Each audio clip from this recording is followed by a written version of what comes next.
For this second part of our look at Namco's arcades, we've left the Golden Age behind. However, this period between 1986 and 1992 is going to be one of gradual progress, certainly when it comes to the technical side of the arcade. While this video may not be filled with the legendary likes of Pac-Man or Galaxian or what have you like the last one was, they'll certainly come through here and there in a big way. We're going to see some seriously major efforts when it comes to scalar and 3D titles. There'll be some of the most ambitious and awesome arcade cabinets ever constructed, and because quite a few of the games we're looking at here never left Japan, there may well be a lot of really good games that you're not familiar with. By the end of this video, Namco are going to be right at the forefront of the arcades with all manner of big hit games, and they'll be ready to lead the pack when it comes to the rest of the 1990s and the switch into 3D. But through the games in this vid, we'll see just how they got there. We've got plenty of titles to look at, so we ought to get on. Let's head straight into 1986. We begin this second part with a Japanese-only title, Genpei Touma Den.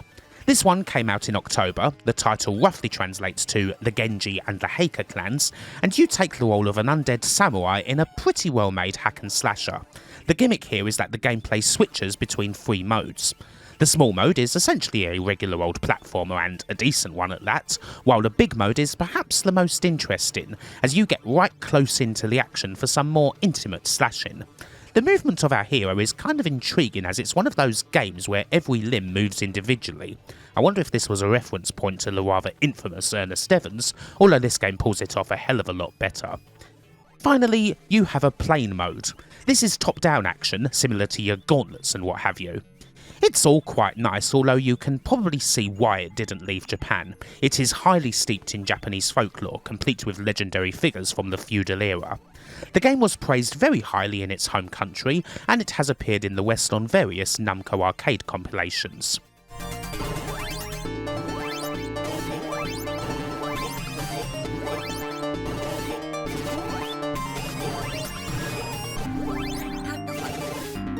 It's the return of everyone's favourite rodent come police officer, Mappy.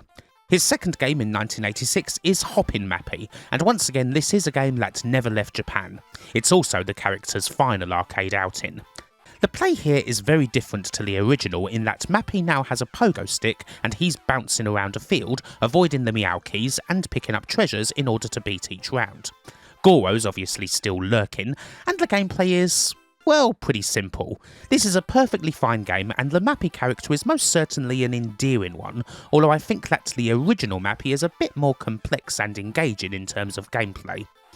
This game finally got an official Western release in 2022 thanks to the arcade archives, and while this may be the mouse's final trip to the arcade floor, there's certainly a few other Mappy games worth looking at kicking around in the home, particularly Mappy Land and Mappy Kids.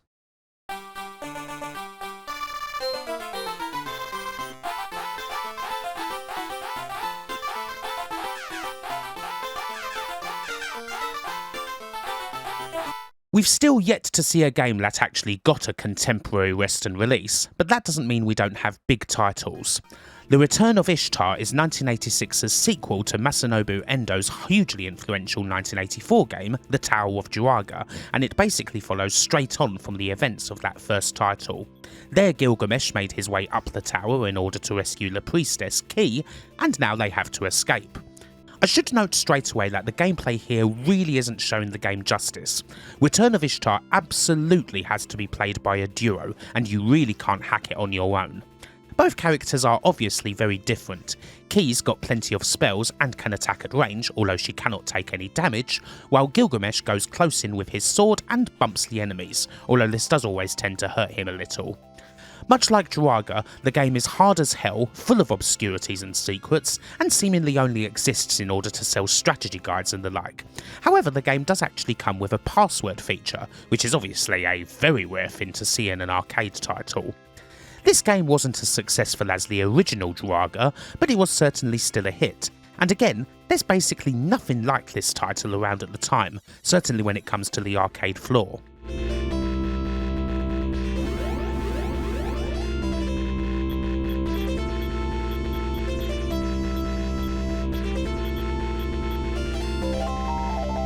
Finally, we have our first game in this vid that got a release outside of Japan.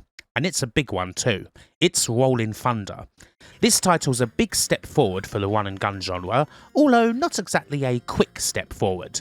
Indeed, it's often thought as the beginning of the walk and shoot style of game, one where the play has to be a bit more slower and considered. Shinobi, a game heavily influenced by Rolling Thunder, is another pretty famous example. Anywho, this 60s-inspired spy romp is a justified classic. Agent Albatross makes his way through lagoons of the Geldra clan with his trusty pistol, using both the higher and lower levels of stages, and occasionally finding things like machine guns inside various rooms. Albatross has to watch out for bullets and grenades that'll end him immediately, although he can at least take a punch. The presentation on this is still excellent and filled with character, and the players, well, it's still so utterly familiar and easy to pick up. Let's face it, even if you haven't played the original Rolling Thunder, you've likely played something that wouldn't have existed without it. A very important game indeed, and a strong hit everywhere. It's also cited as being one of the first games to use the soon-to-be omnipresent Jammer arcade standard for wiring, although it might be more accurate to say that it was one of the first Jammer games to be produced by Atari in the West.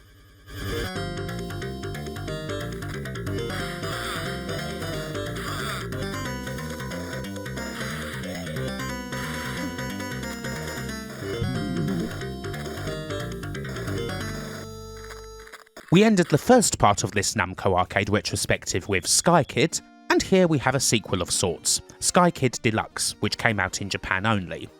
This is one of those updates where you can actually see a bit of difference between this and the original, largely thanks to more powerful hardware. The graphics have been given a big touch-up with plenty more colours in the mix, and the annoyingly catchy music now sounds much clearer. This version of the game uses an FM chip. You also get a bunch of new enemies and a couple of new missions, although the gameplay itself hasn't been touched that much. It's still all about grabbing that bomb and then dumping it on your designated target. If you're a big fan of Sky Kid, and I'm sure there's a good few of you out there, then this is most certainly the best version of the game.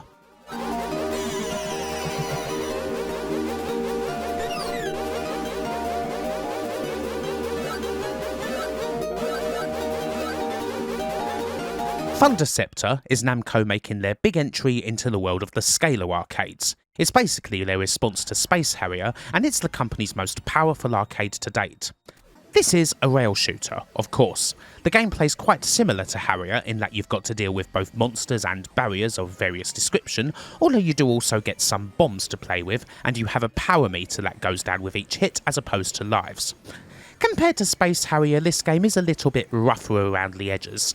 It's certainly not as well remembered as Sega's game, but personally I really enjoy it, and I like that it also throws in a good few familiar faces from the likes of Xevious. Also, it's got a damn fine soundtrack. Once again, Thunder Ceptor never left Japan. It did get a sequel come update, mind you, called Thunder Scepter 2, which mainly differs from the first game in that it generates a stereoscopic 3D effect with the help of a pair of goggles for the player to wear. This sequel is still perfectly playable in MAME, mind you. As someone who enjoys rail shooters, I would give a recommendation to this one. It's also the first of several games in this vein that we're going to be seeing in this part.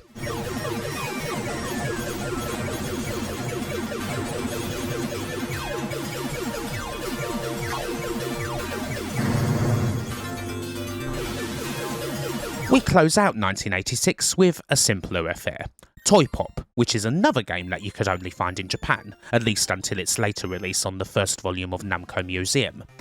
This is a cutesy single-screen game where the main goal is to rummage your way through presents in the search of 4 gold hearts that'll allow you to exit each box, although you'll also find various weapons along the way.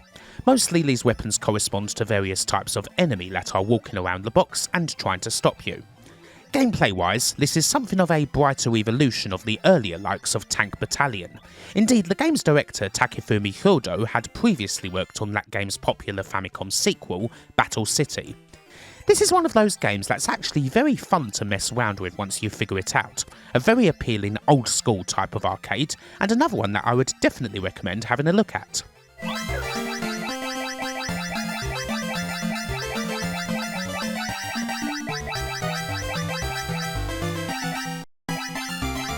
1987 kicks off with another lesser-known game, a shoot-'em-up called Blazer that, yes, is another Japan-only game.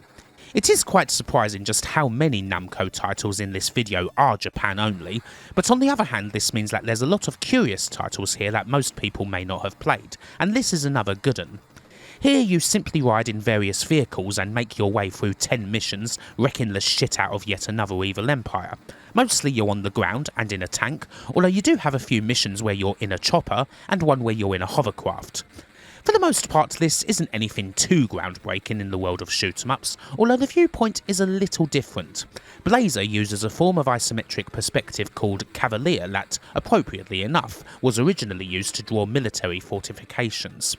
That's quite interesting, seeing as we're going to see a much more famous Namco title using the same perspective in a few games' time. Anyway, this is a very decent bit of shooting action.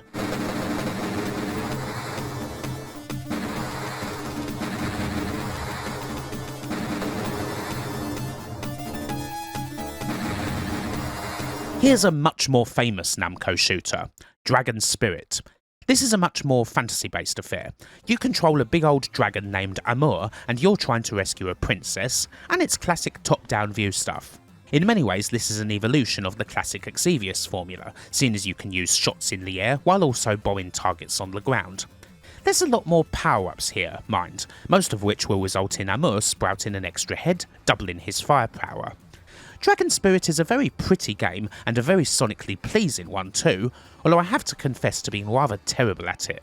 Amur is a pretty damn large target, and I find it very tricky to navigate him through the array of shots and fireballs and whatever come in his way. You can take 2 hits, but they can go pretty sharpish if you aren't careful. This is a popular game, and we will be seeing a sequel for it a bit later on, but honestly, it's not one that I get along very well with.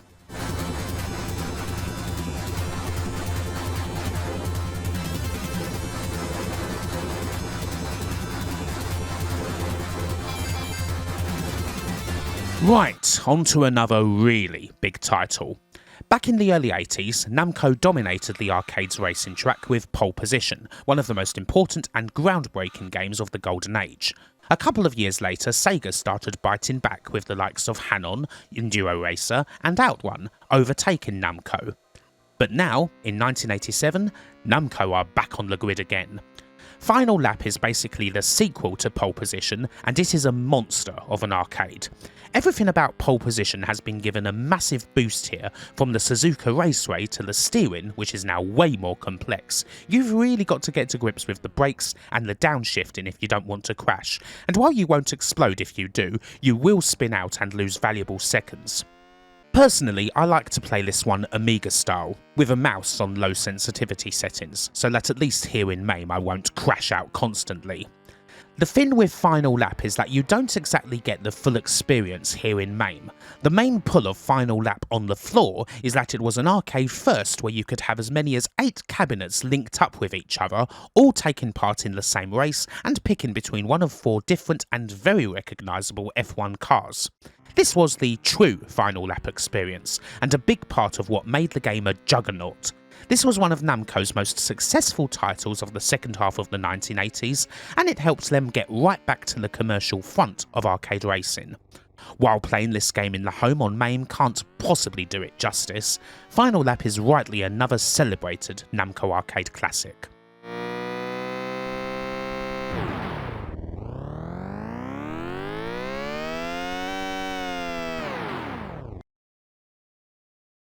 Namco already have a pretty extensive arcade history by this point, and the next 2 entries are games that not only celebrate that, but also end up being pretty big hits in their own right. First up is Galaga 88, a title that came out right at the very end of 1987. For the most part, Galaga 88 is a game that takes the series right back to its more classic roots, leaving behind some of the more esoteric changes that we saw in GA+, although it still has enough about it to be its own game. A part of this is because the game's now got a fair bit of brightness about it, with fireworks going off whenever one of the aliens gets blown up, or music to accompany the bonus galactic dancing stages. However, there are a few other new things, such as the ability to choose between a single ship or double ship, and potentially acquire a triple ship, or the ability to warp between worlds via the acquisition of items. Fans of the series most certainly loved it. The game was a big hit in Japan this time. And while I'd still always take the original Galaga over this one, it is a fine and heartfelt rendition.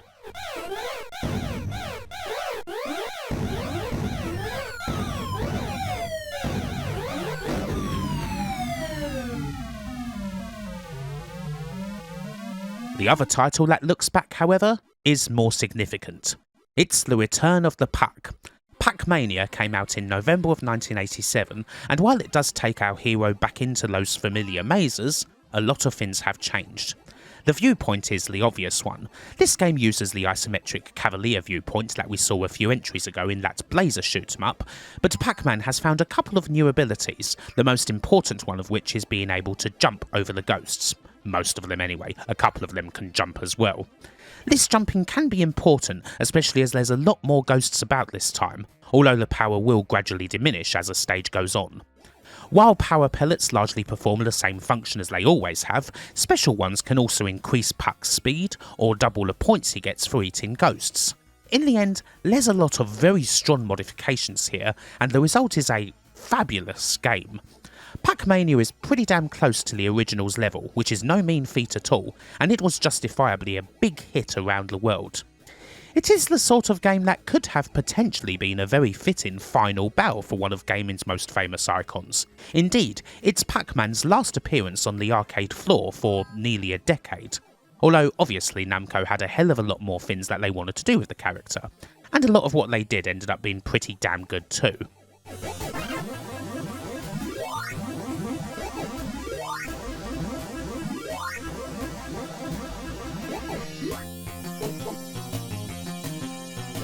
Questa, a Japan-only game from September, is another game that looks back somewhat. However, it doesn't exactly look back on something that's Namco's own, even if they did publish the original Breakout in Japan. Questa is a bat-and ball game that's very much inspired by the Taito game that brought this old school style of gameplay back with a bang. Arkanoid was a huge worldwide hit in 1986, a lot of studios created their own bat-and ball game in response to it, and this is one of them. Indeed, some of the levels are pretty heavily inspired by Arkanoid, such as the second one here, although it is actually a bit easier, thankfully. Anywho, even if this isn't exactly the most original game ever made, it's still fine if you're into this sort of game. Now there are actually two versions of this game, as it goes. The second one, Special Edition, is also available in MAME. It is pretty much the same title, except that it includes levels that were designed by fans who'd submit them at Namco's amusement centres. This is one such level, which as you can see has a bit of a Pac-Man vibe going on. A generally quite acceptable bout of block bashing.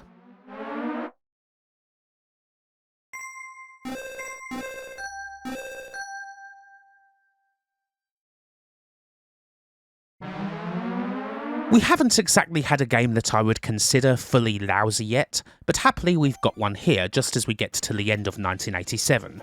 It's Wonder Momo. This game does seem a fair bit behind the times compared to a lot of the other stuff we've seen so far, and a lot of that has to do with it being Namco's final game on 8-bit arcade hardware, and it's not exactly the best of goodbyes. Wonder Momo is generally a very bog-standard beat-em-up with a few odd twists. You play as a teenage idol, for a start, and you also occasionally get to don a suit and execute a couple of special attacks, usually around the time that you get to the boss. Also, Momo does have a few posers that she throws in between stages, some of which can actually get surprisingly risque. Not that many people know this game too well, it is after all another Japan exclusive. On the whole, this is just a rather boring title.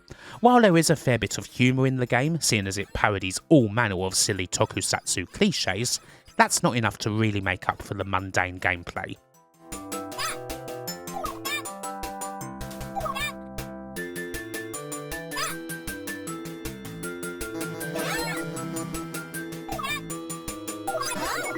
We close out 1987 with another platformer that goes pretty deep into Japanese folklore. This is Youukai Douchuu Ki. Again, it's a Japanese exclusive, although it did get a recent Western release thanks to the arcade archives, with the game being rechristened Shadowland. One thing about doing this whole Namco series, along with all the Japanese exclusives, is that you really get to appreciate just how gloriously steeped in folklore a lot of their games are. I guess that's a part of the reason a fair few of them didn't leave their home country, which is a shame in most cases. This one is a fine title, if difficult. You are a boy named Taosuke who has been consigned to hell for making too much mischief in your life, and you must fight your way through all manner of oni in order to reach Yama, who casts judgment over the dead. This is a neat little platformer, although it is actually a bit more interesting in its home incarnation. You get things there like a piety meter that increases if you perform specific good deeds in the game's levels, affecting the ending that you get. That said, this arcade does actually have multiple endings depending on your performance, which is another rarity on the floor. Again, this is not a well-known game at all outside of Japan, but it was successful there, enough for a strange spin-off that we'll be seeing later on in the video.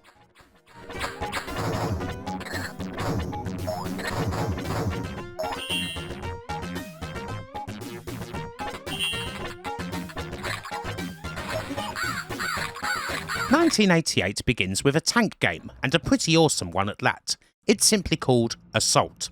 This is certainly a different kettle of fish from the earlier likes of Tank Battalion. It's a proper tank game that uses dual stick controls, similar to the earlier likes of Atari's Battlezone, or indeed the much more contemporary Vindicators that was released in the same year. Assault is certainly a flashier game, mind. It uses hardware to rotate the levels and scales them when you get on a big old pad that throws you up into the sky, letting you rain down some serious hellfire on enemies. The game controls very well, even allowing you to roll if you need to get out of trouble quickly, and it certainly rewards repeated plays. Great music too. It is the sort of game that you would hope would be better known, although this one did actually come out in the States. There's also another Japan-only upgraded version of the game from the same year called Assault Plus, that once again mainly features a few changes in the visuals and different enemies. Another highly recommended title.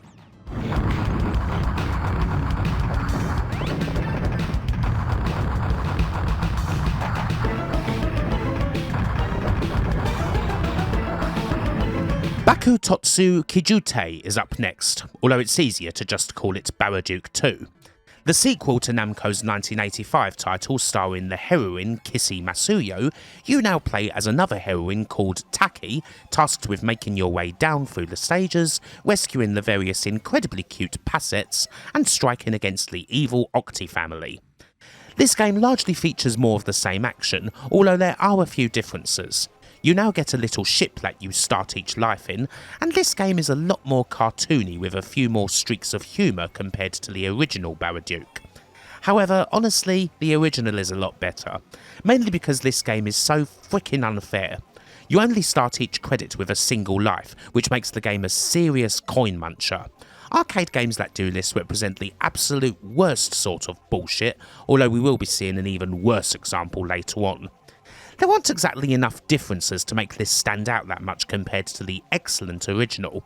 That one paved the way, but this one really doesn't add a lot worthy of note, and I prefer the original Baraduke's darker tone. In the end, this one is just average.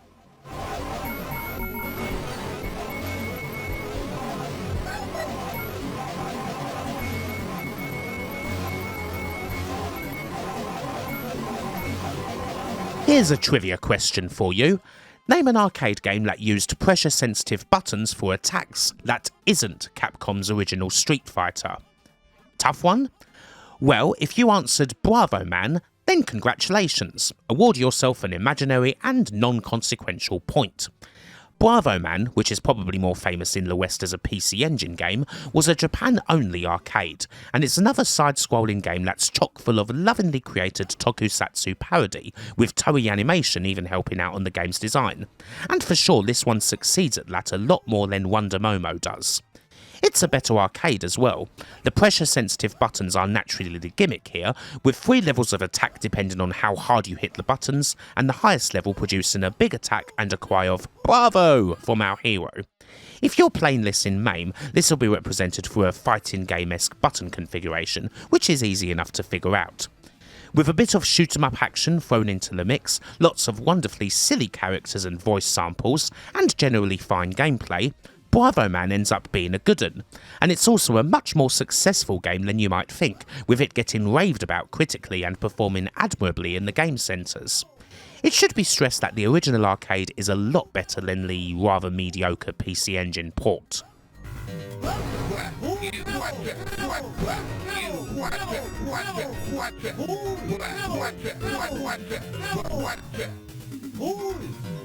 We haven't seen an awful lot of sports titles from Namco outside of the racing track, but in 1988 that's going to change, and the results will be rather mixed.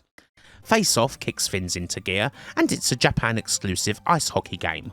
On the face of it, it's a pretty damn middling and lousy one, especially when just played against the computer, with graphics that do seem to be looking backwards. While it is a little cute, it does feel kind of 8-bit. However, that's not necessarily doing it justice. Much like Final Lap, this is another arcade cabinet that can be linked up. You could have as many as 4 people competing as their own individual player with those cabinets, and obviously that's not an experience you're going to get when you're on your own. So while this may not be the most impressive title in the video by a long stretch, that multiplayer experience is certainly something to keep in mind, and it did earn Face Off a few pretty good crits back in the day.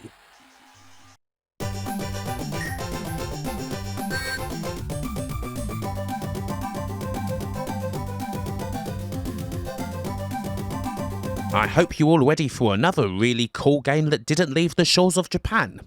There's a lot of those in this video, and this one here is called Marchen Maze.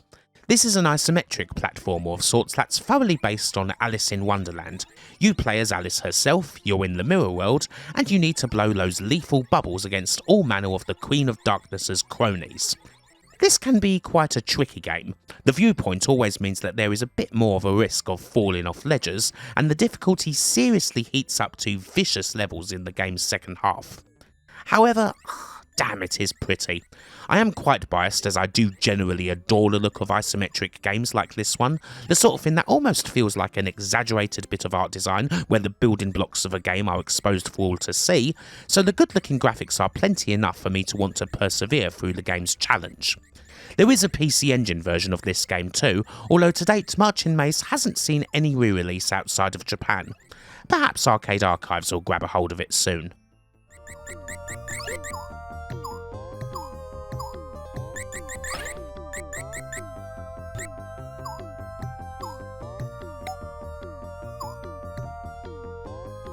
Back in the 80s Konami video, I looked at an unreleased game called Dive Bomber Squad and mentioned that it was a lot like a Namco game called Metal Hawk. And, well, here is Metal Hawk. This is a helicopter game, and it's often compared to Sega's Thunderblade. However, the gameplay here is quite different, seeing as it's largely a top-down game and also a multi-directional one. The aim in each area is essentially to destroy as many of the enemy's units as you can and meet a quota of points within the time limit, obviously without getting blown up by them yourself. And yes, this sort of free-roaming gameplay is very entertaining. It is a bit similar to Assault from a few entries back when it comes to the rotation and the scaling, but this is an even more entertaining concept. A lot of this is all about committing to big dives and climbs. Naturally, staying low makes it easier to take out the ground targets, but the enemy's choppers may find it easier to get you. So you may need to climb big all of a sudden. However, you've got to be careful not to go too high, because the enemy's jets could then catch you. It is a rather nice balancing act, and a very cool game.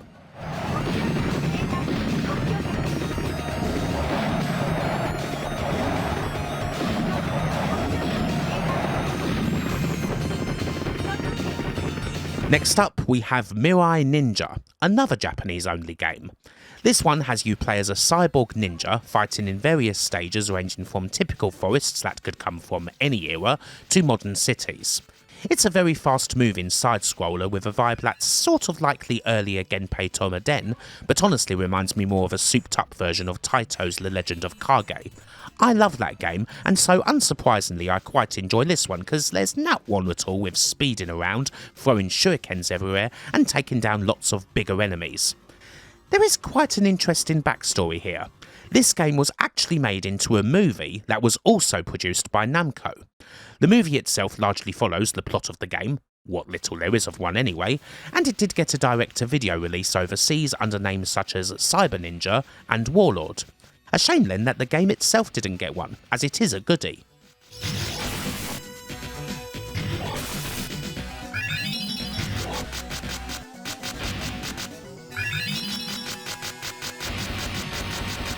Ordyne, or Ordyne, is up next. While this title did get a console release in the US on the TurboGrafx-16, the original arcade version only came out in Japan. This is a really nice cutesy horizontal shooter. Namco themselves described it as comical action, and it is one of the early gems in this subgenre alongside pioneers like Twin Bee, Fantasy Zone, or indeed Namco's own Sky Kid. The action itself is traditional enough, with enemies that you shoot down and crystals that you pick up and then exchange for better weapons in the shop, as well as a couple of bomb shots that can come in handy in times of desperation. This even leads to the opportunity for a cheeky little Pac-Man cameo. Mainly it's just a high quality shooter, one that people tend to be very positive about, and it's easy to see why. I would say that this is one of the strongest, more regular scrolling shooters that we've seen from Namco in quite some time, and it's definitely one that you should play if you've never touched it. The aforementioned TurboGrafx-16 home version is pretty good too.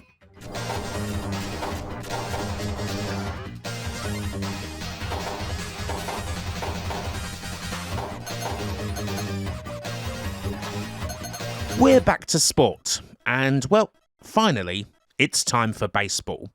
It's amazing, all this time, and we haven't seen any arcade baseball video games at all from Namco. That's virtually unheard of for a Japanese studio. Anyway, you better buckle up, because Namco are about to make up for lost time. The first of what will be many baseball games is Pro Yakyuu World Stadium. This is the first in a long line of arcade games under the World Stadium banner, and it all started with a game on the Famicom called Family Stadium, which was released in 1986 and actually sold millions of copies, also marking the beginning of the RBI Baseball series in North America. With this in mind, it's little wonder why Namco would, from this point on, release at least one baseball game into the arcades a year for a long time to come. In a world where it feels like there's hundreds of very similar baseball games, Namco's efforts managed to rise straight to the top. As for the game, well, it's still pretty much regular old baseball, complete with the same crowd chants, graphics and shouts of "Auto" that you've probably seen in many other titles. With this game being so successful, something like World Stadium may be incredibly familiar, even if you haven't played it just because of all the other games that followed its template. I can't say I'm the biggest appreciator of it, and well, there's a lot more World Stadium games to come. Hopefully I'll have more to say as I make my way through them.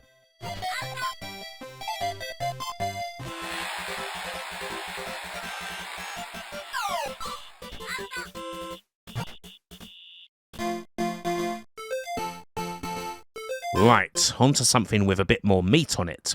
Not to mention blood and guts.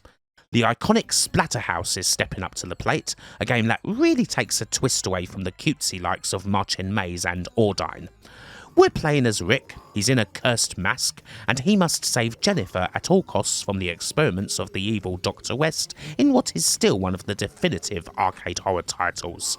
The game is chock full of these inspired and disgusting creations, and when you hit them, well, Splatterhouse doesn't take any half measures. They'll get absolutely pulped, dashed across the floor, viscera all over the place, brain and sinew on the walls as the molecularly unstable creations meet the superhuman Rick's plank of wood. Some did raise questions about the arcade Splatterhouse's gore, particularly over in the States where originally the game only had a very limited release, not just for the violence, but for the odd religious themes as well. While this is the only arcade entry in the Splatterhouse series, there would be some excellent sequels in the home, and this original is obviously brilliant as well, filled with memorable enemies and bosses, as well as being a pretty fresh take on side-scrolling action.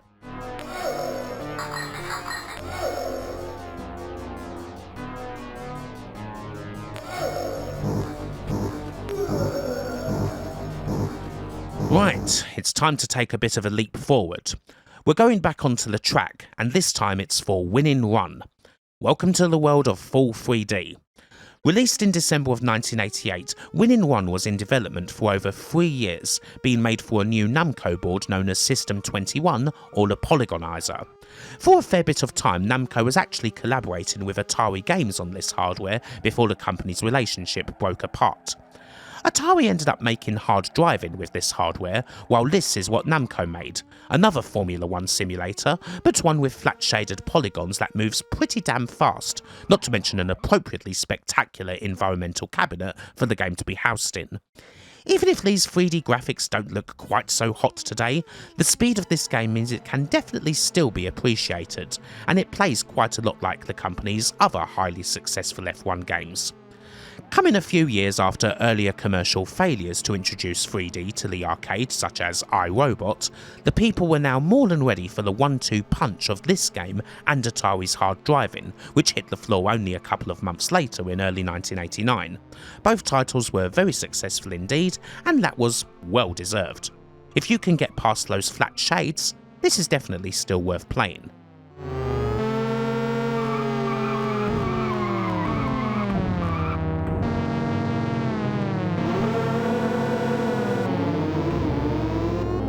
Something like World Court Pro Tennis is certainly a subdued way to finish off 1988, especially after looking at the last game, because this is, of course, not much more than regular old tennis.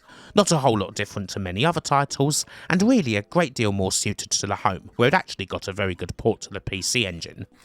It is funny really, the golden age of the arcade started with an interpretation of tennis, and yet so few other arcade games that tried their hand at the sport were able to do much special with it. Aside from a few exceptions, Sega's Virtua Tennis being the biggest of them all, it's not a sport that's as well suited to the arcade as others, and this game is another example of that. Not bad or anything, but not something you'd likely play more than once.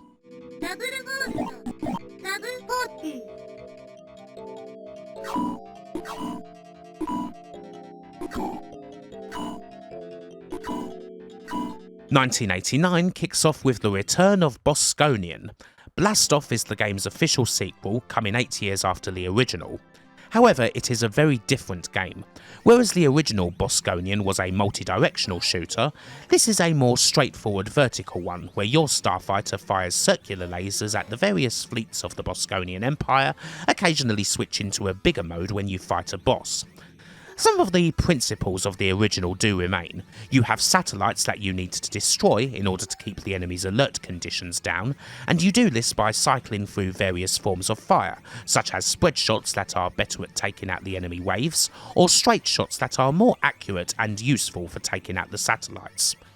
This is a half-decent shoot-'em-up, although it doesn't stand out compared to some of the others that we've seen in this video, being rather more generic even than the original game. I would also say that Final Blaster, another vertical shmup Bosconian sequel that hit the PC engine in 1990, is a considerably better game than this one.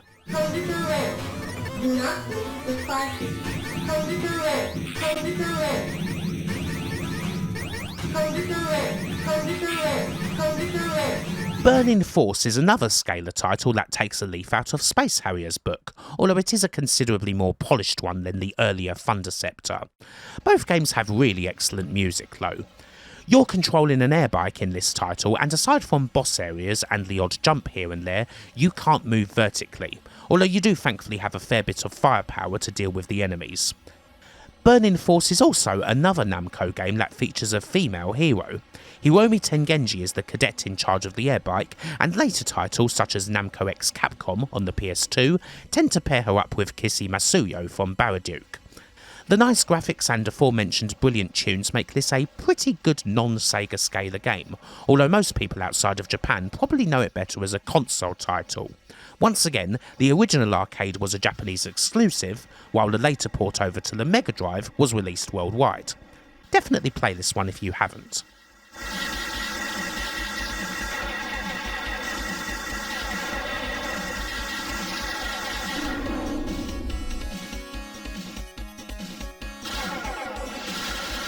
We're blasting off into the cosmos once again, and this time it's for Dangerous Seed. Conversely, this is a game that enjoyed a worldwide release to the arcade floor, but the later Mega Drive port was exclusive to Japan. It's another bout of space shooter action, and the gimmick here is that you're in control of 3 ships named Alpha, Beta and Gamma, each with their own specific powers such as lasers or shooting in multiple directions. Chronologically, this was actually the last arcade that Namco released in the 1980s, coming out in December, and Yeah, it's a perfectly average finish to the decade. Far from the best shmup in the world, although perfectly acceptable for a good few minutes of blasting. Again, the most memorable thing about the title is probably the music. We're definitely seeing some really good stuff in that department from Namco in the last few titles. It is typically fine if completely unoriginal.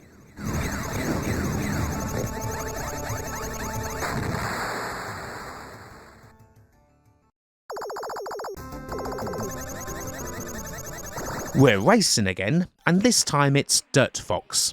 Here we have a top-down racer that switches between on-road and off-road sections, and one where happily you're controlling the camera as opposed to the car, which always makes these games a bit more palatable. This is another game where just playing the single-player mode doesn't give you the whole picture. Much like Final Lap, a Dirtfox cabinet can be linked with 3 others, allowing 4 players to take each other on to see just who can last the longest. So even if you might be utterly unimpressed with this game if you play it on your own, it is important to keep that in mind. While this wasn't as successful a title as Final Lap by any stretch of the imagination, these heavily multiplayer focused arcade experiences from Namco are still very welcome indeed.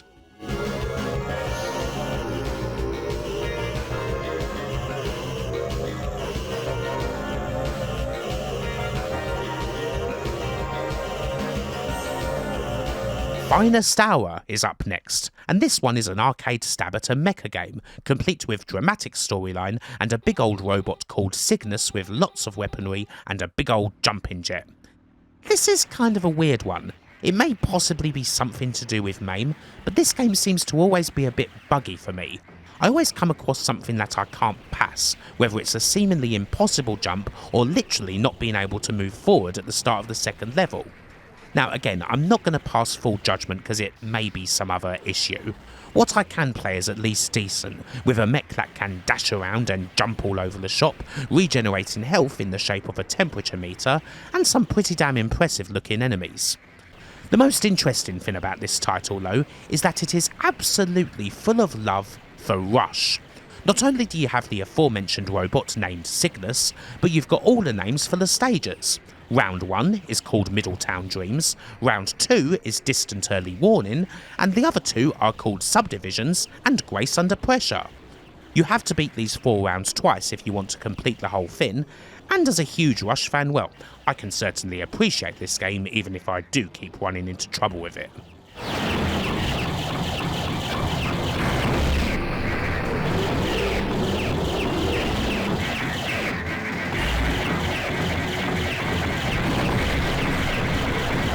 It's time for another big racing link-up, and it's 4 tracks. This one is all about quad biking, and the ideal configuration in the arcade is that you've got 2 big dual cabinets, each one fitting 2 players, for a maximum of 4 racing against each other and the CPU. So yeah, it is basically Final Lap only off-road. The amount of jumps that are on the course means that you're definitely going to have to do a lot of gear shifting, and the controls can once again be a little finicky in MAME, although you will do fine enough with the right configuration. This one is fine if you enjoy this sort of racing. Personally, I'm not that big on it, so I'd much rather go with Final Lap, but it is what it is. This game did get another very average port over to the Mega Drive in 1991, where the name was changed to Quad Challenge. This was at least novel by virtue of being the first console ATV game, but it's nothing particularly special.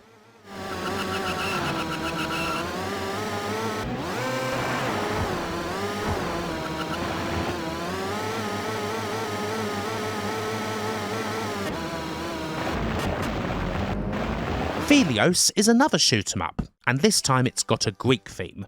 You play as Apollo, you ride on Pegasus, and you have to save Artemis from all manner of mythological monsters. There's not exactly a lot of faithfulness to Greek mythology beyond the names, although there's certainly a lot of awesome looking creatures. I'm mainly familiar with this one from its Mega Drive port, which is a perfectly okay shooter. Much the same is true of this arcade, although naturally there is some stuff here that was missed out on console, such as some very cool scalar-based sections where you're diving towards the ground. That and the scenes of Artemis getting tied up and what have you that happen in between stages. These are much more risque in the arcade, and part of the reason why it never left Japan. When the game got a worldwide port to the Mega Drive, these scenes were thoroughly cleaned up. That aside, Phelios is a fairly standard shooter in the gameplay department, although it does get a boost from its pretty graphics.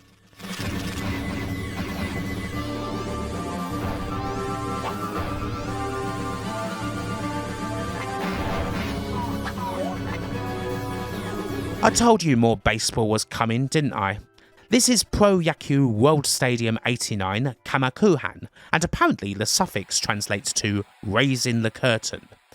This is much the same game as the first. In fact, beyond the music being a bit different here, and actually a great deal more annoying, I'd really struggle to pick out any differences here. What I can tell you by now is that I do not particularly care for this as a baseball game. I've played enough of these so that I don't struggle much with hitting the ball, but fielding still proves to be a nightmare. The constant annoying thing is that when the opponent hits the ball, I want to roughly know where the fielder I'm controlling is. At least the one who's got the best chance of catching the bloody thing. This game doesn't tell me, and so I constantly end up missing it. Like, give me some sort of friggin' indicator. Anyway, this is going to be a repetitive theme when it comes to all of these baseball games, because they're not exactly going to be moving on a hell of a lot.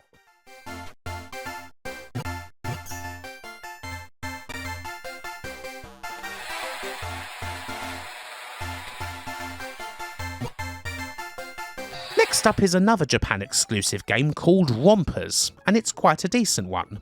You and your straw hat make your way through 61 rooms where the aim is to grab all the keys while avoiding the various enemies. However, you are able to get at those buggers by pushing walls down on their head and violently flattening them, at least temporarily, because they will hatch again back out of an egg if you dawdle. Also, some enemy types can push the walls down on you if you aren't careful, so you best watch out for that. This is very nice and cute, and the sort of game that, again, you think it might have been nice to see in an arcade outside of Japan. Seeing as how so many of the arcades we're looking at in this video are Japanese exclusives, perhaps Namco were kinda making console games their main focus back then, as far as the West goes, with the main Western arcade releases being the big racing games and the like. But, as we've seen, there is a whole other world of arcades outside of those titles.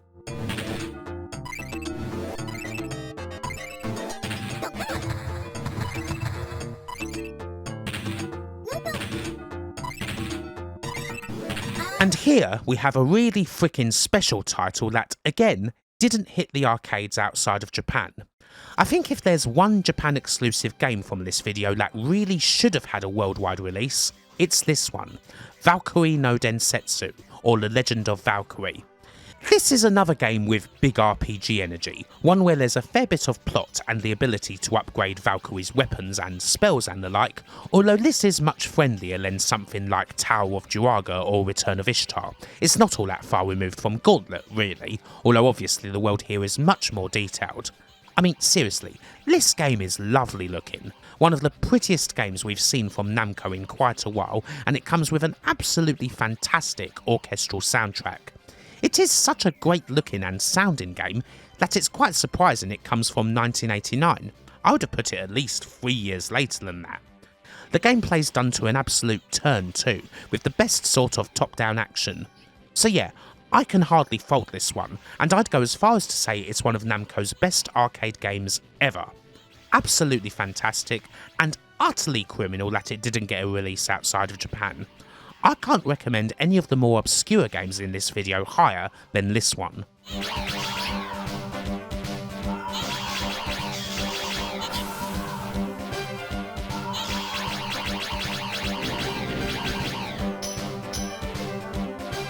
While we still have a couple more years to cover in this video, I'll look at Namco's 1980s finishers with the second incarnation of Winning Run. This is Winning Run Suzuka Grand Prix. There are a few big differences here compared with the first one. Firstly, and most obviously, the racing now takes place on that most fabled of tracks, the Suzuka circuit, just as it did in the original pole position and final lap. Secondly, while the gameplay isn't all that much different, there have been a few little changes in the presentation, mainly in the HUD layout. Again though, the biggest change is something you don't necessarily see here. While the original Winning One was a strictly single player experience, this one, like so many other Namco racing titles, has LAN capability. Up to 4 racers can compete in their respective cabinets, practicing first and then going against each other on the course to see who can either last the longest or complete a set number of laps. Definitely a crowd pleaser back in the day, although this version of Winning One was exclusive to Japan. Even if the look of this may not have aged well, you can see the building blocks here of some all-time classic racing games that will be released in the coming years.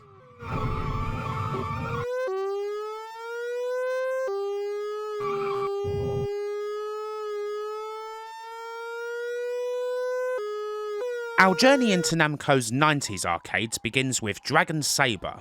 This is the sequel to the popular Dragon Spirit, and in a lot of ways it is a much better title. However, there is a big caveat.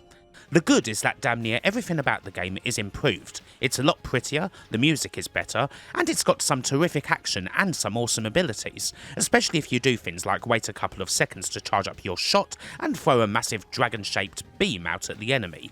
Generally, it's all good. However, you must play the Japanese version of the game, and not the world one. The world one is racked with complete bullshit. If you put in the bog standard single credit, you get 1 whole life. You die in 1 hit, and if you lose that, well, back to the start of the stage you go, no matter where you made it to. You need to put in 2 credits in order to get 3 lives, which is quite frankly a load of greedy bollocks. I can appreciate putting in 2 credits for a technically powerful game like a 3D rail shooter or racing title, but for a standard vertical shoot 'em up? Piss off. This isn't even like the old Atari trick of putting in 2 credits to get 7 lives or whatever. This is putting in 2 credits for what you would expect to get for 1. Now, as much as this really doesn't matter much in the world of MAME, it deeply annoys me, and happily you don't have to do any of this crap in the Japanese version, so play that one instead.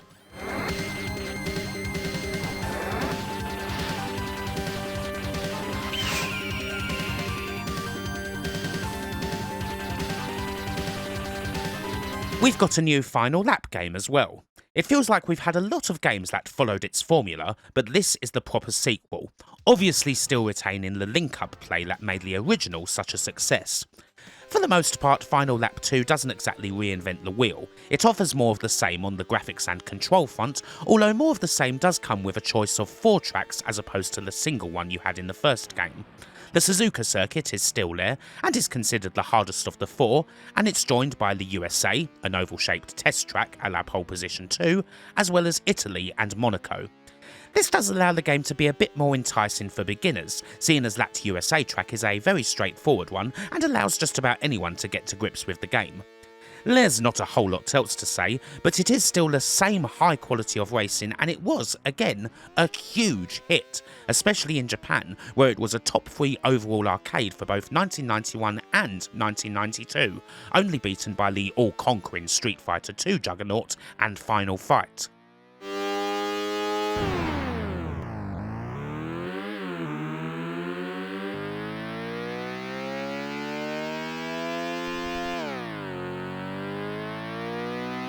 Right, we've got a pretty sizable entry coming up.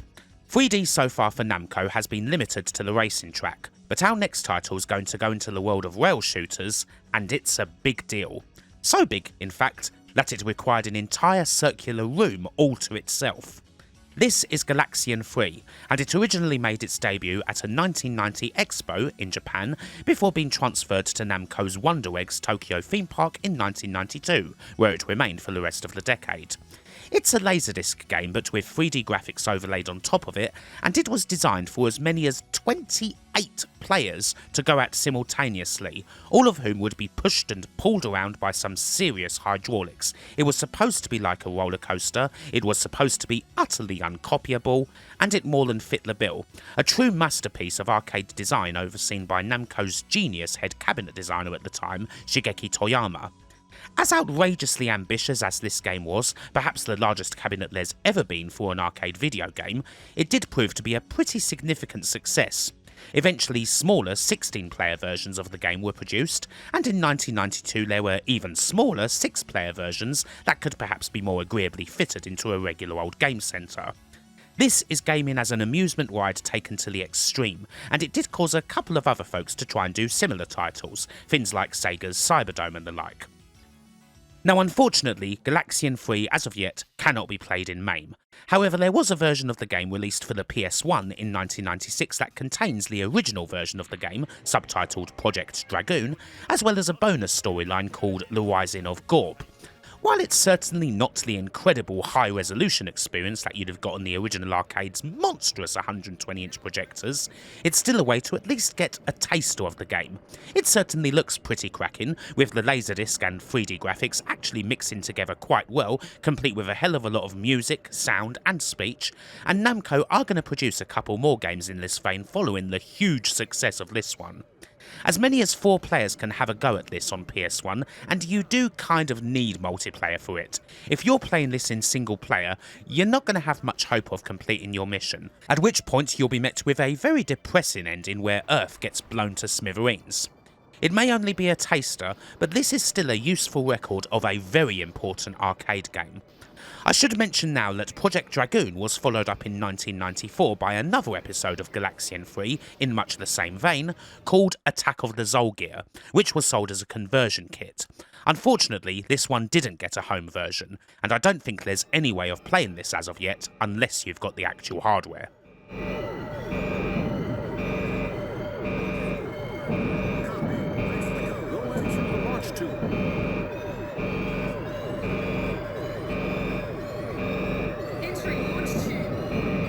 We have another smaller affair next. It's Kyuukai Douchuu Ki. You may think that this is related to the Youukai Douchuu Ki game that we saw earlier, and you would be right.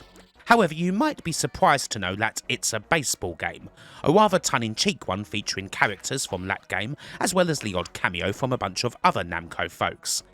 This is at least a fair bit different looks-wise from the World Stadium games, with a much better graphical sheen and a bit of scaling here and there, but it does still largely play the same as any other baseball title.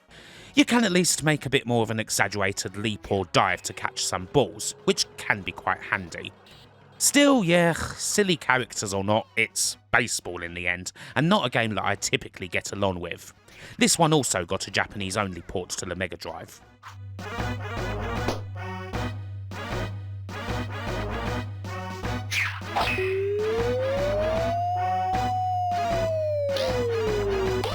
Up next is a game that I find to be rather underrated. It's Marvel Land. Certainly when it comes to the arcade version anyway. This also got a rather middling Mega Drive port, where it's the game that you may possibly know as Talmit's Adventure depending on where you are, but the arcade version is much more impressive. This highly colourful platformer is set in a fictional theme park where a prince named Paco is trying to save a princess named Luxie, and the various rides are appropriately impressive. We've got roller coasters, fun houses and the like, all with a bunch of nice rotation effects, and there's plenty of cameos in the game to go along with the usual power-ups. While the Mega Drive version of this doesn't get a whole lot of attention, this arcade version is pretty damn good. Definitely a platformer that you ought to give a shot to. Almost exactly 2 years after the release of this arcade, Namco would open up their own very real theme park, the aforementioned Wonder Eggs in Tokyo, which would actually prove to be quite successful. It operated from 1992 to 2000, several years more than it was actually supposed to last, and around 6 million people visited it in that time.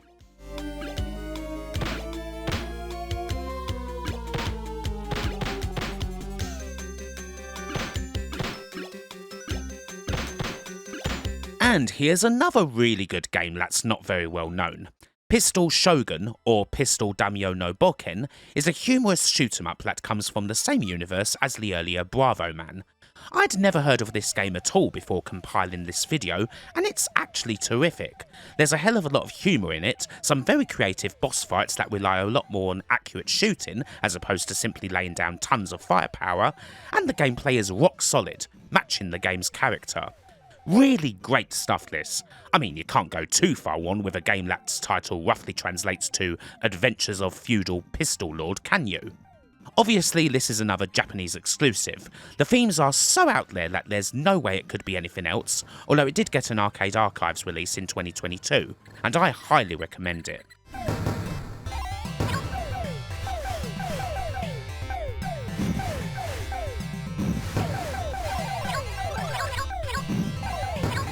It's time for our annual regular old baseball game.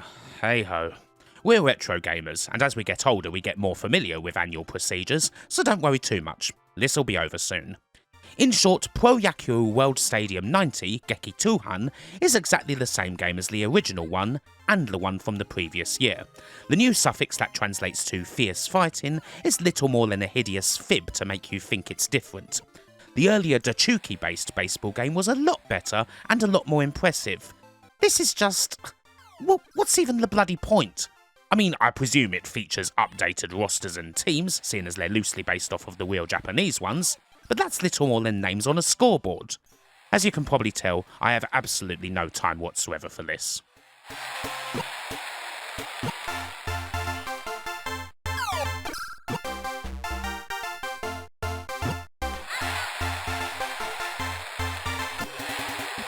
There's not an awful lot of unreleased and cancelled games that have leaked out of the Namco archives, but we do have one of them here, a game called Puzzle Club. This is a pretty minor affair. Basically, it's a sliding block puzzle game where you have to arrange the various tiles into neat little lines in as few moves as possible, obviously with a time limit. Not much more than that, although there are a couple of intriguing things. One of the tile sets features Pac-Man and his family. So in a roundabout way, you could class this as a sort of entry into the Pac-Man canon? If so, it is surely one of the most obscure ones of them all. This game also has a fair bit in common with Mega Panel, another sliding block puzzle game with a more competitive edge that was released onto the Mega Drive in the same year. It's no surprise then that both that game and this one were designed by the same guy, someone named Satoshi Noematsu. It seems as though Puzzle Club has been dumped for a long time, since around 1999, and while it's not fully complete here, it is more than playable, if you like this sort of thing.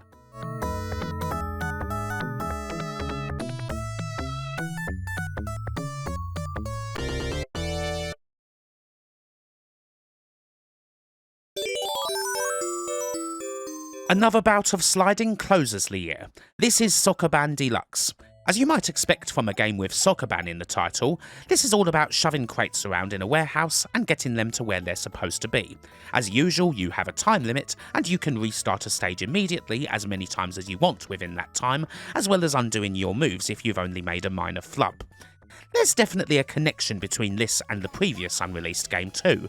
Souko Ban Deluxe uses the same in-game music as Puzzle Club does. That aside, well, if you like Souko Ban games, then this is another one to look at. I like these a lot more than sliding block games of the Puzzle Club sort, so I'm all good with this one. It doesn't take too long for the puzzles to become pretty head-scratching, especially considering the strict time limit. A perfectly acceptable bit of casual arcadey brain teasing.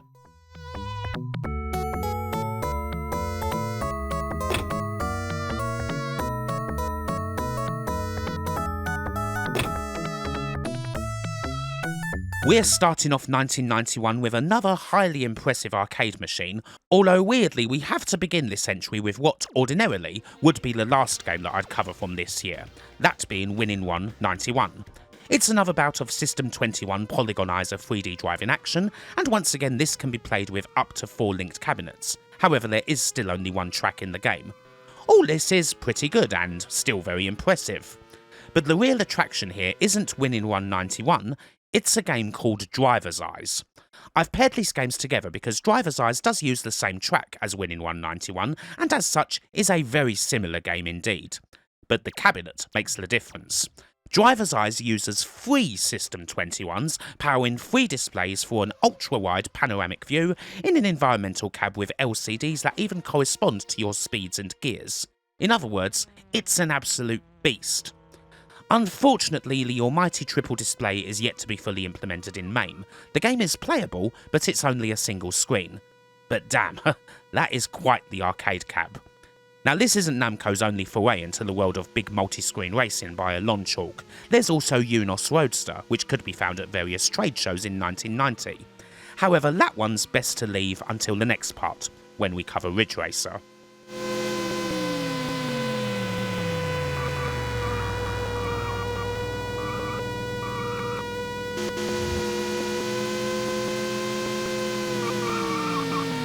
We've got another really cool arcade here too. This is Golly Ghost, and it's a shooting gallery, but one with a big twist. If you didn't know anything about this game and just fired it up in MAME, you might be confused. Why is it nothing but a black screen with these ghosts seemingly coming in out of nothing at all? What's the point? The actual cabinet tells the story here. The house which these ghosts have occupied is actually represented by a diorama that is inside the cabinet. It's a dollhouse complete with doors that actually open and close and rooms that light up. That's the cool bit right there, and even if you're obviously not going to get all of that into MAME, you can get overlays and other bits to emulate it. The game itself is a pretty simple shooting gallery where you need to get enough points in order to get to the next wave. It's also important to remember that this was actually a ticket redemption game, so the gameplay loop itself is naturally going to be quite simple and pretty short, but damn, what an awesome ticket game this is, and what a fabulous cabinet.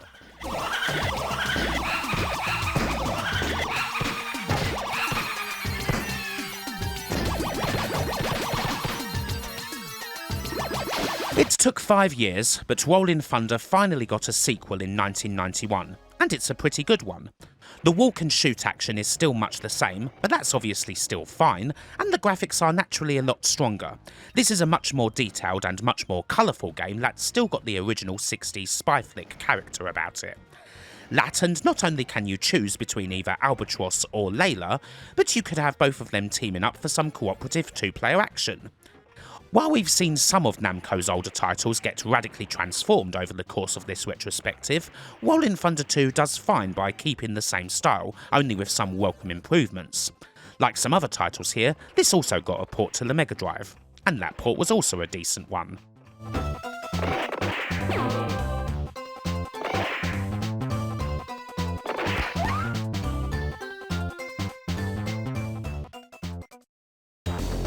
Right, we're going back to the world of 3D rail shooters for the next 2 games. Speaking of older titles that are getting a radical transformation, our next title is Solvalou. It's the return of Xevious, only this time it's for a fully 3D rail shooter with no laserdiscs required. I should say from the outset that this was a frustrating one to capture. It doesn't really work in MAME, and the Wii Virtual Console version is also a pain in the arse. So we have to make do with what I was able to get. While this update is obviously pretty major, Solvalou does stay very faithful to the Xevious aesthetic, is quite bright on the whole, and naturally a lot of the enemies are quite familiar. You do get a big old blaster that you can use along with the regular old shooter, and naturally there's a nice environmental cabinet to go with the game. It is all very nice, but I just wish I could get a bit more footage of the game in action without it crashing. Still, while this is good, the next rail shooter we're looking at is a much bigger deal.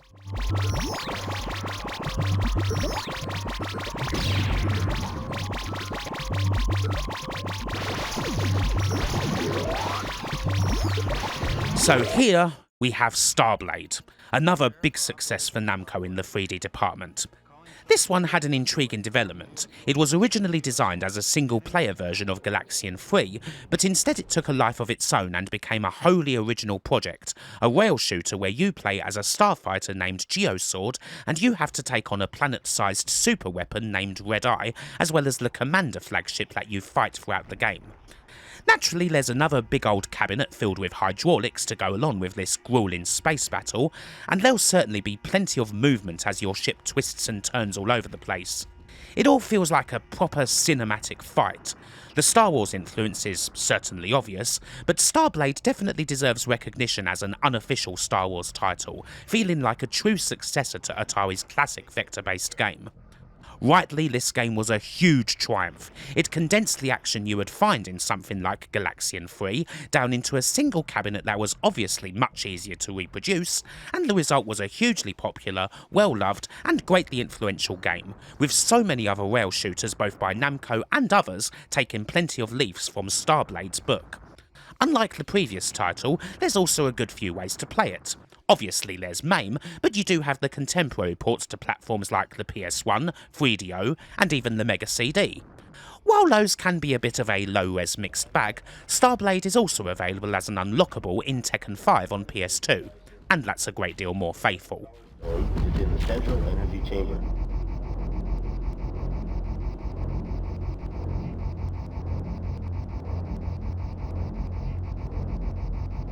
We are still in the realm of the rail shooter, although this time it's for a more traditional light gun based affair. This is Steel Gunner, a happily excessive shooter designed by the legendary Kazunori Sawano, where you need to destroy a cyber-terrorist organisation named Sturm who are hell-bent on destroying the entire world. And so you don a big old mecha suit, and naturally you start blasting. In many ways this does feel like an unofficial Robocop title. Of course, as a game, this is one of plenty of titles that followed in the wake of Taito's mega-popular Operation Wolf. However, Steel Gunner is definitely one of the best of them, primarily because the action quickly gets to wild extremes, and much like other triumphs such as SNK's Beastbusters, the setting is a wholly different kettle of fish, as opposed to just aping Opwolf's jungle super soldier aesthetic. This is solid stuff indeed, and again it's got another great cabinet courtesy of Shigeki Toyama, who deserves name recognition for all of his work in that department. Indeed, this would be Toyama's final cabinet design. After Steel Gunner, he moved on to designing games, several of which we'll be seeing in the next part.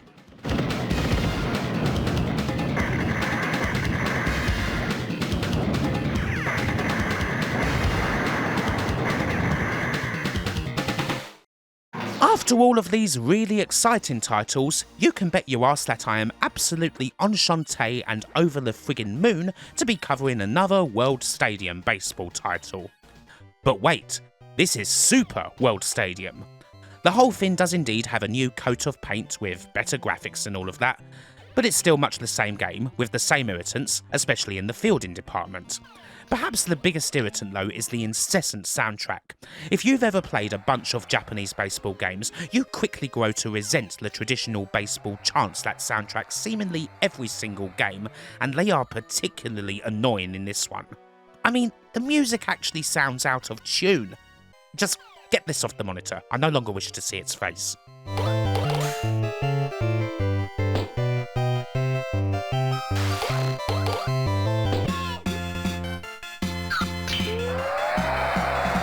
We close out 1991 with something that's a bit more old school. It's Tank Force. Obviously the inspiration for this Japanese exclusive title is an old Namco classic, that being Tank Battalion, not to mention its Famicom-only sequel, Battle City, and the results here are naturally pretty good. Obviously we've got a new graphical sheen, but there's now lots of different types of tanks, as well as a lot of power-ups, the usual spread guns and the like, but also bombs, lasers, force fields, all sorts, as well as the ability for as many as 4 players to take part in the game depending on the cabinet. Also, there's the odd boss fight, coming at you every 4th round. A single screen game like this is certainly a relaxing sort of ending after a year that's been filled with 3D triumphs, but Tank Force is a jolly good one, especially if you're a fan of the earlier titles in this series.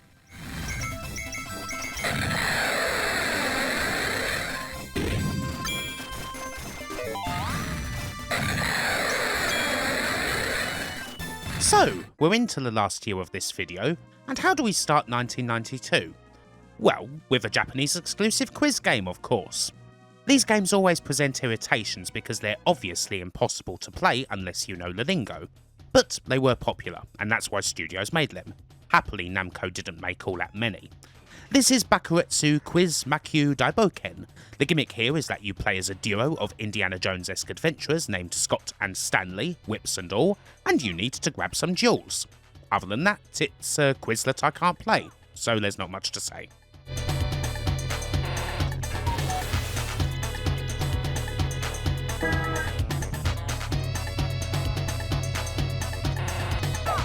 Here's something better.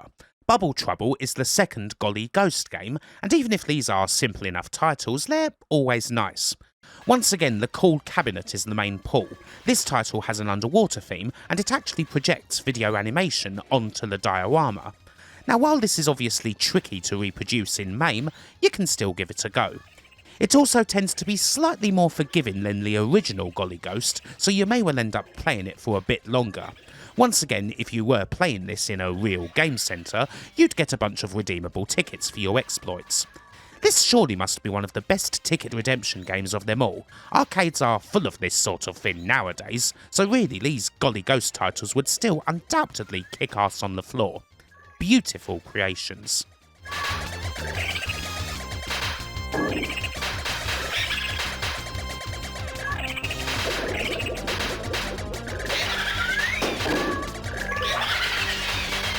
Up next, we have the two Cosmogan games. By way of transitioning from the last entry, it's worth noting that Cosmogan originally started out as another popular ticket redemption game in 1990, an electromechanical shooter of the sort that obviously can't be recreated in MAME. From there we get two video games starring Lee's villains in 1992, and we're looking at Cosmogan The Puzzle first.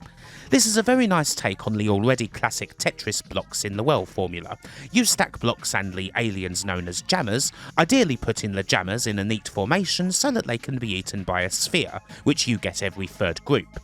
The blocks disappear if they form a line, but it's all about trying to get as many jammers down as possible, even if it means building high. It is satisfying when it comes off right. Now you may well know this title by another name. When this game came home, it was reskinned and became an entry into the Pac-Man series, specifically Pac Attack. A very nice bit of puzzling action that, again, ended up being quite popular with or without the inclusion of the almighty Pac.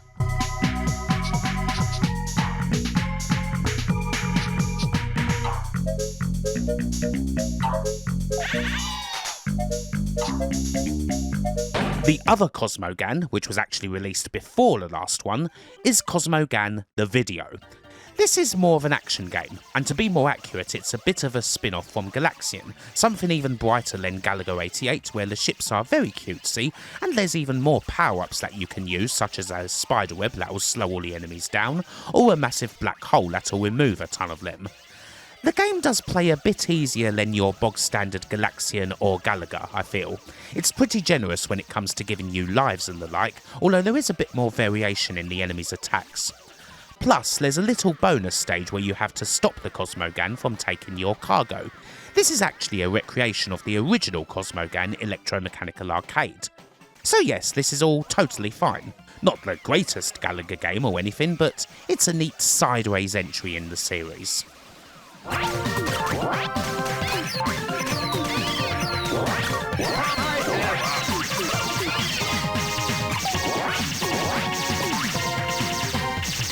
Here's a funny little Japanese exclusive, Xvania. I was half expecting this to be a bit of a homage to Konami's Castlevania, and there is actually a bit of that here. However, the game itself is actually something of a riff on Hudson's Bomberman. You play as a medieval lord, and your job is to defeat the other lords. Naturally, you'll do this by catching them out with bombs. Unlike Bomberman, you don't use those bombs to blow up blocks and uncover power-ups. Instead, you use a whip for that, which breaks down the blocks and can also stun the opposing lords. Even if this game is a little derivative, I appreciate the variation. You also get the odd enemy kicking around, such as a big old fire-breathing dragon that spawns loads of power-ups if successfully taken down, as well as a witch that the most successful player faces off against at the end of the game. Not a bad little title, really.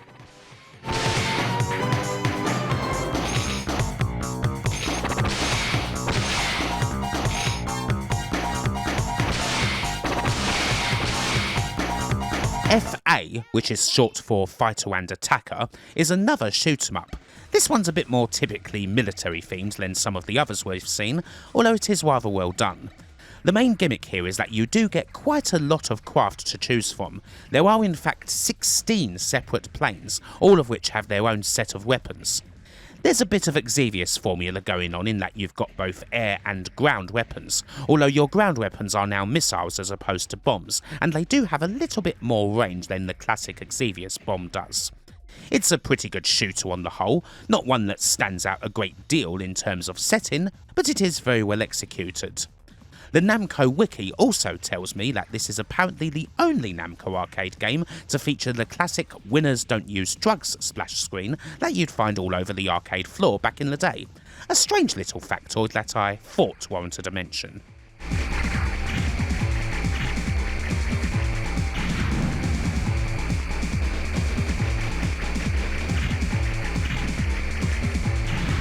Final Lap is back for another go-round, and while you should be utterly familiar with the formula by this point, it's not as if the arcades didn't welcome another bout of action with this highly popular series, even if this one wasn't as successful as the other two games had been. The gameplay and graphics have once again not changed all that much, however Final Lap 3 does feature 4 entirely new tracks concentrating on Europe. And yes, this game actually does not include the Suzuka circuit. Instead, we have England, France, San Marino, and Spain, which in track terms translates to Silverstone, Paul Ricard, Imola, and Circuit de Catalunya, respectively. There is once again a bit of a hierarchy when it comes to difficulty. Spain is the easiest track, England is the hardest, and the other two are somewhere in between. There's not a whole lot else to say that hasn't been said in the other Final Lap entries, but it's another fine entry for this legendary series of scalar racers. Still, as 3D becomes more prominent for Namco, you wonder how many more of these games there are going to be.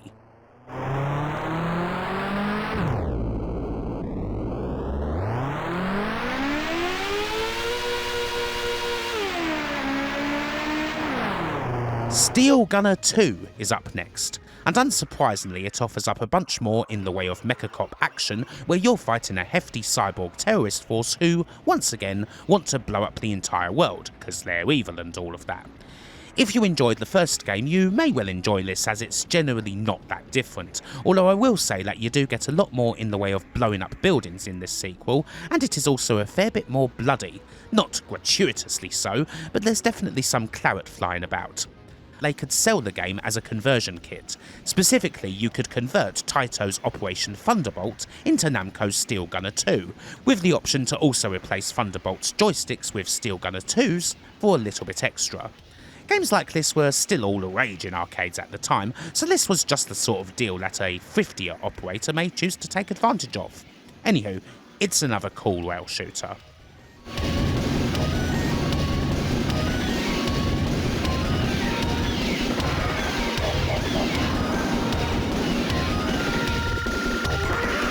Ugh, bloody hell. Yes, it's baseball again. Another bout of Super World Stadium is upon us, this time in its 1992 incarnation, and once again there's basically no difference between this and the last ones we've covered, aside from it featuring the appropriate teams for the season. Unsurprisingly, there's not a whole lot here that I haven't already said, although there are two versions of this game, the regular Super World Stadium 92 and the Gekituban or Fierce Fighting version. What's the difference? Well, it's mainly one for the operator. There's an option to favour one particular team, and if you do this you get an attract mode screen featuring the team's mascot, their stats, their logo, and their flag and so on. This is, at the very least, a nice little touch, especially if you've got a machine near or at the stadium or whatever. Other than that, I have absolutely nothing whatsoever to say about anything else related to this game.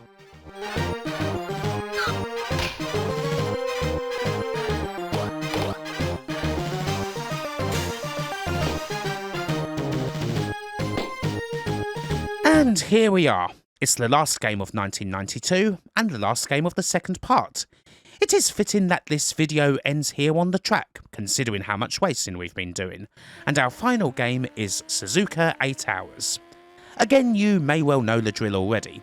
This is Final Lap, only with bikes, and of course, the very familiar Suzuka circuit, which by now has surely featured in as many Namco games as Solvalou, the Gala ship, and possibly even Pac-Man. Still, being a bike game does make it a bit different from Namco's other racing efforts. This is all about leaning on the bike, just as is the case in Sega Taiko classics like Hanon, Enduro Racer, and GP Rider. And of course, you've got the link.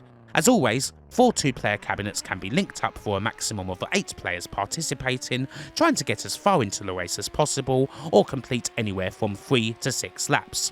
The formula may be familiar, but it's still a recipe for success. Suzuka 8 Hours was another strong hit, particularly in the States.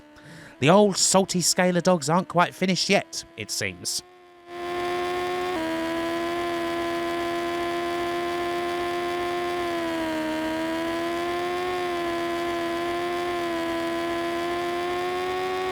And there we go, that's the second part done with. And by this point Namco are in a pretty damn excellent position, with hit games coming out of their ears. And as we get further into the decade, and into the world of 3D, it's only going to get better. There's plenty more classics to get our teeth into as we get into the third part, so do join us for that later on. But hopefully you've enjoyed this second foray into Namco's excellent arcade works, and until the next time, bye for now.